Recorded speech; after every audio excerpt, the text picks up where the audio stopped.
Bienvenue dans cette nouvelle vidéo, bonjour à tous. Aujourd'hui, on vous présente le Porsche Macan S 375 chevaux V6 biturbo, 2 litres 9 je crois pour être précis. Et on est toujours sur une catégorie 1 chez Turismo. Ok, là tu peux leur montrer un petit peu la vue 3/4. Tu vois, la vue 3/4, ça donne ça. Qu'est-ce que t'en penses, Léo? Tu trouves qu'elle est jolie? Ouais, franchement, j'aime bien. C'est pas mal, hein, en familial comme ça, un petit SUV. Après, t'as le Cayenne qui est au-dessus, un peu plus gros. Limite, je préfère le Macan, tu vois, plus compact. Et je le trouve un petit peu plus sportif. Et quand même, on est sur un beau bébé, tu vois, quand t'as un Cayenne qui est à côté. Bon, tu vois que le Cayenne est beaucoup plus gros quand même, mais le Macan n'a pas à rougir, quoi. Tu vois, les jantes, je les trouve plutôt bien noires. Ça, j'aime bien sur une voiture, tu vois, les jantes toujours full black. Les étriers de frein en couleur rouge, voilà.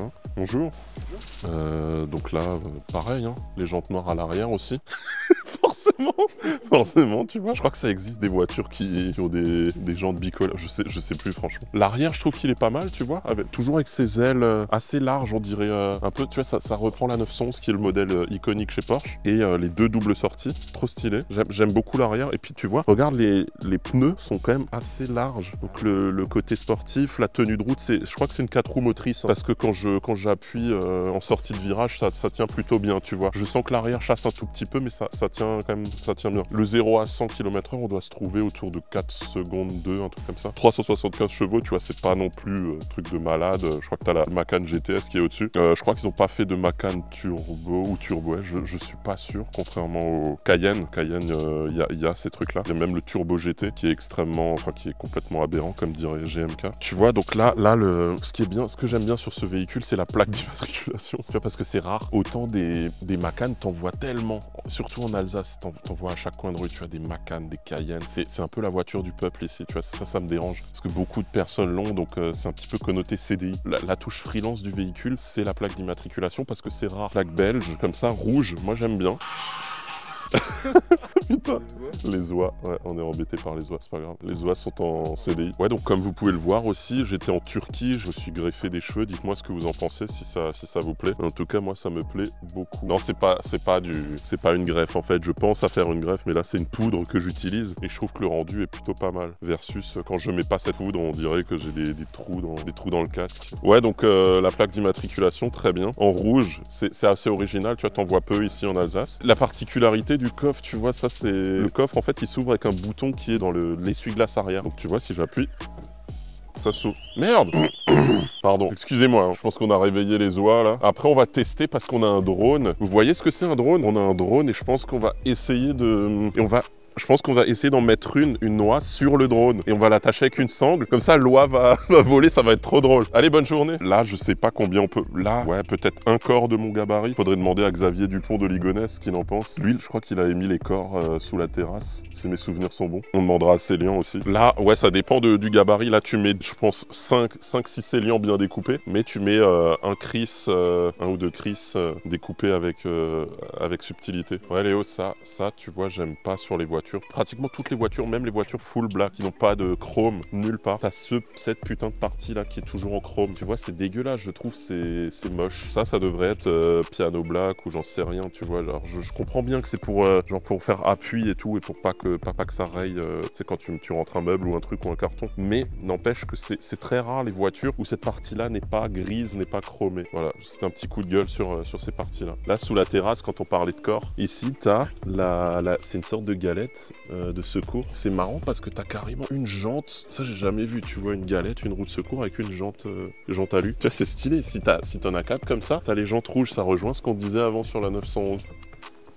Tu vois, c'est toujours aussi magique. On dirait qu'on présente des features de ouf. En fait, non, pas du tout. Ouais, et c'est chiant chez Porsche, c'est un petit peu comme chez Mercedes. Donc, t'as entendu quand ça sifflait, là. C'est que si tu la laisses reposer, même si elle est ouverte et que tu fermes entre-temps, que tu réouvres, ben ça sonne. Tu vois, c'est chiant. Siège avant, là, t'as les portes stylées, tout en noir, piano black. Et à l'intérieur, tu vois, à l'intérieur, toujours très propre chez Porsche. Du cuir, voilà, siège électrique. Bon, le tableau de bord, tu vois, c'est du plastique, hein, imitation cuir, tout ça. Je pense qu'il y a une option cuir étendu chez Porsche. Bon, elle est pas dessus. Mais sinon, ce qui me plaît, c'est un petit peu tout l'aspect black, noir. Tu vois, avec le piano black ici, tout est propre. Le volant, pas trop de chrome dessus. Ils font de superbes intérieurs, moi, je trouve. Que ce soit sur la 911, Macan, Cayenne, tout ce que tu veux. C'est toujours très propre à l'intérieur. Après, bien évidemment, CarPlay. Ça, c'est obligatoire.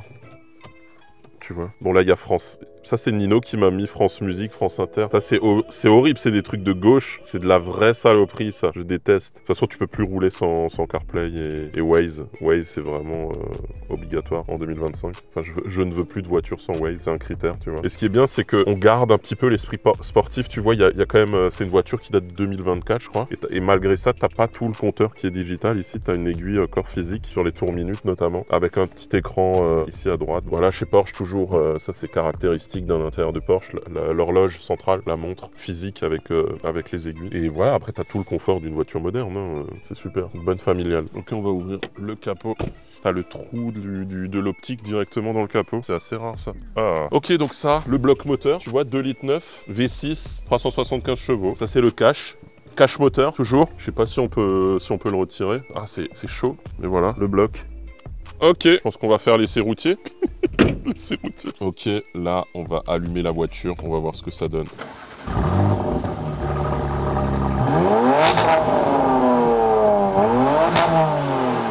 Là, on va faire décoller le drone alors qu'on est dans la voiture. On va essayer de suivre avec la petite frappe alors qu'on est dans la voiture. Attends, là, je suis trop loin, là. Attends, j'avance. Il suit, ouais. Il suit. Ça fait un beau plan, ça, non? Ouais, c'est marrant. C'est dans un jeu vidéo, tu sais, on dirait une vue en... Mais oui, Gran Turismo, je sais pas, Forza. C'est incroyable.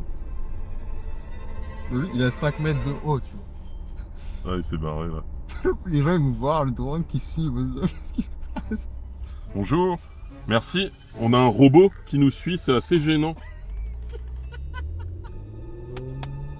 C'est beaucoup trop drôle. Comme ils nous regardent.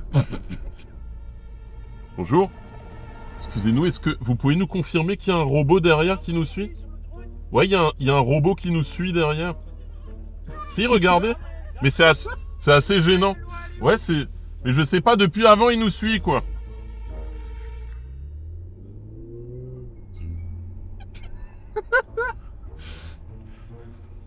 Les mecs, et la meuf, elle a fait un coucou. Ça suit toujours? Ça franchement fort, ils sont trop forts. Hein. Tu vois, je suis à 40. Hein. Tu veux que j'accélère un peu à 50? Bah, je pense que tu peux, ouais. Faut juste pas qu'il soit trop loin, c'est... Ah, toi, il y a beaucoup de vent, là. Hein. Ouais, il y a un peu trop. Oh, putain. Mais ça... Non, là, il met pas l'alerte vraiment fort, donc je pense que c'est... Ah, c'est nous, en fait, c'est parce qu'on a les fenêtres ouvertes. Mais... Non, ça va, il s'arrête. Hein. Attends, viens après, je mets en mode vertical. Attends, je vais mettre en mode vertical pour faire un short. Oui, vas-y. Il est là encore? Ouais. Mais là, il est sur le côté, man. Il fait un plan sur le côté. Ah ouais! C'est stylé de ouf, ça. Stylé de ouf. En fait, il devrait tourner autour en même temps. Mais oui, on peut faire des mouvements comme ça. Ah, attention! Ça, c'est craché. Non! Là, on va récupérer le drone. Il s'est craché, merde! Merde! Merde, il s'est craché! Et il s'est craché où, putain? J'espère qu'on arrive à le... Non, il est pas là. On l'entend. Il est là-bas. Oh merde. Il est là. Il a rien. Voilà, c'est reparti. Nickel, il a rien. Allez, plus de peur que de mal. C'est parti. Ah putain! Ah, tu le poses là-dessus? Bah oui. Incroyable. Allez, maintenant, on va rouler comme ça. J'ai onboardé pas mal de nouvelles personnes, de nouveaux élèves ces derniers temps. Là, je suis autour de 740 élèves, un peu plus de 740. L'objectif, c'est d'atteindre les 1000 élèves assez rapidement. Et ensuite, on verra si j'ajuste le prix. Parce que je sais, beaucoup d'élèves me disent que c'est pas assez cher. Tu vois, bon, c'est assez cool, hein, c'est un bon problème. Tu vois, c'est un problème de riche. Beaucoup d'élèves me disent que 1000 € par rapport au retour sur investissement qu'ils obtiennent grâce à la formation, grâce à l'accompagnement, parce que c'est pas juste une formation. Hein. Tu as accès à ma messagerie privée. Tu peux me poser toutes les questions, me disent que oui, ben c'est pas très cher par rapport aux résultats qu'ils obtiennent, parce que t'as des élèves qui font pour les meilleurs entre 10 000 et 20 000 € par mois uniquement en apport d'affaires, après avoir appliqué scrupuleusement le process et le workflow que j'enseigne. Bah ouais, je pense que le juste prix se trouve plus autour de 5K. Donc là, pour le moment, c'est à 1K encore. Mais encore hier, j'ai eu 2 calls où les gens ont dit putain, mais ouais, un cas, mais enfin, c'est rien, quoi, un peu sûr. Sachant que c'est du B2B, je vends à des boîtes, hein, les freelances sont des boîtes, bah c'est que dalle le prix. Donc, ouais, dans un premier temps, mon but c'est d'avoir un maximum d'impact et de former beaucoup de freelance à mes techniques, parce qu'il y a trop peu de freelance qui savent que c'est possible de faire de l'apport d'affaires dans la tech, tu vois. Et je pense que ça peut vraiment conserver tout le monde, hein. J'ai même des freelances qui postent davantage sur des missions au forfait que sur des missions en régie full-time. Automatiquement, ils font un petit peu moins d'argent parce qu'ils vont privilégier plutôt le temps qu'ils vont passer avec leur famille, etc. Donc, ils bossent 2-3 heures par jour. Ils font leurs 5-10 cas par mois. Ils prennent la formation et au lieu de prendre 5 à 10% de commission sur toute la durée de la mission, parce que c'est des missions plus au forfait dans ce cas-là, ils vont prendre 20-30% en one-shot sur la mission, qu'ils ne peuvent pas prendre et qu'ils vont rediriger à quelqu'un d'autre. Les questions aussi que j'ai souvent, c'est est-ce que j'ai besoin d'avoir un réseau de freelance au moment où je rentre dans le programme? La réponse est non. Parce que souvent dans votre réseau de freelance, ce qui va se passer, c'est que les freelances, peut-être qu'ils sont bons, ceux que vous avez dans votre réseau, mais ils ne sont pas disponibles tout de suite, maintenant. Parce que les missions sont toujours pour ASAP. Et les freelances qu'on a dans son réseau, depuis longtemps qu'on connaît, dont on sait qu'ils sont bons, souvent, ils vont être dispo dans une semaine, dans un mois, dans 2 mois, 3 mois, etc. Et ça, c'est beaucoup trop tard. Parce que dans l'apport d'affaires, il faut aller extrêmement vite. Il faut se comporter comme un bourrin. Et donc, il faut contacter des gens qui sont dispo tout de suite, extrêmement vite. Et donc, moi, il y a un espèce de process dans la formation que j'ai baptisé la stratégie de staffing en flux tendu. Et ça me permet de sourcer, de trouver un freelance extrêmement rapidement, en moins d'1 heure après avoir dit à l'entreprise que moi, finalement, je n'étais pas dispo, mais j'avais quelqu'un dans mon réseau qui l'était. Donc, de faire rentrer ce freelance-là en flux tendu extrêmement vite et de le mettre en relation dans la foulée avec l'entreprise. Et bien sûr, de s'assurer que ce freelance soit bon, évidemment, soit au bon TGM. Tout ça, c'est des infos qu'on aura avant de le contacter. Parce que j'utilise en fait 4 outils comme ça sous forme d'entonnoir, 4 outils de manière successive sous forme d'entonnoir. Et ça, c'est les composantes de la stratégie staffing en flux tendu. Et ces outils me permettent de trouver le bon freelance, donc je sais qu'il est bon, j'ai vu les boîtes par lesquelles il est passé, les projets sur lesquels il a bossé, je sais que le TGM correspond au TGM de la mission, je sais surtout, information la plus importante, qu'il est disponible tout de suite, et pas dans une semaine, pas dans 2 jours, et je sais que j'ai l'info de la disponibilité en temps réel. Dernier élément, j'ai son numéro de téléphone, alors que je suis pas censé l'avoir, parce que je vais utiliser des outils de growth hacking pour choper son numéro de téléphone. Mais après, vous serez bien reçu et je vous dis ce que vous devez lui dire. Je vous partage tous les scripts d'appel au téléphone pour convaincre le freelance, lui expliquer ce que vous faites dans le cadre de votre side business d'apport d'affaires, combien vous allez lui prendre de commission, comment vous allez le convaincre de signer le contrat d'apport d'affaires extrêmement rapidement avant de le mettre en relation avec la boîte, etc., etc. Et tout ça pour vous dire que vous n'avez pas besoin d'avoir de freelance, de réseau de freelance au moment où vous rejoignez le programme. Tout comme vous n'avez pas besoin d'avoir de boîte qui s'intéresse à vous et qui pense pouvoir bosser avec vous, mais qu'ensuite vous allez rediriger vers un autre freelance, parce que je vous montre aussi, la moitié de mon programme est dédié à la prospection, que je vous montre comment choper plus de clients et surtout comment ne pas vous arrêter de trouver de nouveaux clients alors même que vous savez que vous ne pouvez pas prendre de nouveaux clients. Parce que vous n'avez pas le temps, parce que vous n'avez pas envie, parce que le client vous contacte pour autre chose que votre spécialité, etc. Mais que vous voulez monétiser derrière. Et ensuite, je vous dis ce qu'il faut dire à ce client pour le transformer non plus en un client qui pense pouvoir bosser avec vous, mais en un client qui est d'accord pour que vous lui présentiez quelqu'un d'autre. Et ensuite, comme je vous ai dit avant, stratégie staffing en flux tendu, on va chercher ce quelqu'un d'autre extrêmement rapidement, on va l'intégrer à notre réseau, on va tout lui expliquer, lui faire signer le contrat d'apport d'affaires, on va le mettre en relation directe avec l'entreprise et voilà, et la graine aura été plantée et ensuite, soit la graine elle va germer, soit elle va pas germer. Moi j'ai à peu près 35-40% de taux de conversion sur mes apports d'affaires, sur mes intros, mes mises en relation. Je dis pas que vous aurez ça dès le départ, vous allez peut-être convertir une mise en relation sur 4, sur 5 au départ, donc un taux de conversion autour de 20%, 20-25%, et ça me paraît déjà pas mal. Et sachez que ça fonctionne aussi bien avec les ESN que les startups scale-up, c'est-à-dire que s'il y a une ESN qui vous contacte, il y a une mission et que vous pouvez pas la prendre, vous pourrez la rediriger à un freelance que vous allez trouver au dernier moment, dont vous allez lui expliquer, etc., lui faire signer le contrat d'apport d'affaires, et vous allez aussi lui prendre une 50aine d'euros par jour de son côté sur toute la durée de la mission. Parce que le fait que l'ESN prenne une commission, ça n'exclut pas le fait que vous puissiez prendre une commission côté freelance. Et ça, on va l'expliquer aussi aux freelance et les scripts que je vous mets dans le programme pour lui expliquer, parce que l'objection de type oui, mais il y a 2 commissions peut survenir de la part du freelance, mais on saura quoi lui dire exactement, parce que c'est pas tout à fait vrai. Le SN n'est pas en train de marger sur la tête du freelance, c'est un amalgame que font beaucoup de freelance. Mais je sais comment répondre à cette objection. Voilà, on est arrivé à la station-service, on va prendre de l'essence et on va continuer ce vlog. Mon cerveau a été décalé de 5 cm là. Oui, alors qu'est-ce que je peux vous servir, monsieur? Du samplon 98, c'est bon. Sur la 2?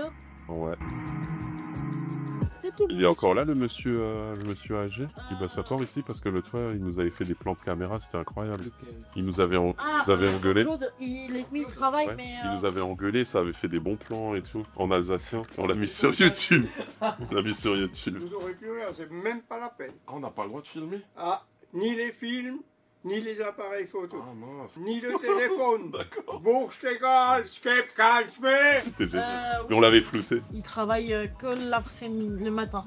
Ah, c'est que le matin? Oui. Ok, donc on saura pour la prochaine fois faudrait qu'on vienne. On est le matin, mais c'est à l'ouverture? Oui, à l'ouverture. Ok, trop bien. Bah écoutez, merci. Merci à tous d'avoir regardé cette vidéo. On arrive à la fin. J'espère que vous avez kiffé. Comme d'hab, laissez un pouce, mettez un commentaire. Commentez CDI si vous êtes resté jusqu'à là dans la vidéo. Ça fera du référencement, ça va montrer à YouTube que vous aimez ce genre de vidéos, etc. Et ça va me donner de la force, les amis. Merci à tous, passez une bonne journée et je vous dis à très vite.